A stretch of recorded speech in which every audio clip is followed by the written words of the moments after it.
السلام علیکم۔ اللہ تعالیٰ کی وہ مخلوقات جو زمین پر رینگتی ہیں، ان میں انسان سب سے زیادہ جس سے خوف کھاتا ہے وہ شاید سانپ ہے۔ عین ممکن ہے کہ اس سے زیادہ زہریلے اور نقصان دہ حشرات الارض بھی موجود ہوں،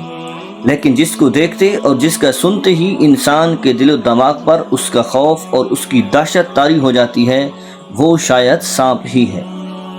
سانپ کا ڈسنا تو دور کی بات، صرف سانپ کے کسی جگہ موجود ہونے کا ہی علم ہو جائے تو جب تک اسے وہاں سے نکال نہ دیا جائے یا اس کو مار نہ دیا جائے، انسان وہاں جانے کا سوچ بھی نہیں سکتا۔ اب ذرا تصور کیجئے، ایک جیتا جاگتا انسان اور اس کے گلے میں انتہائی زہریلا سانپ ڈال دیا جائے تو اس کی کیا کیفیت ہوگی؟ اور جانتے ہیں ایسا کس کے ساتھ ہوگا؟ رسول اللہ صلی اللہ علیہ وسلم کا فرمان ہے کہ جس شخص کو اللہ تعالیٰ نے مال دیا اور وہ اس میں زکوٰۃ ادا نہیں کرتا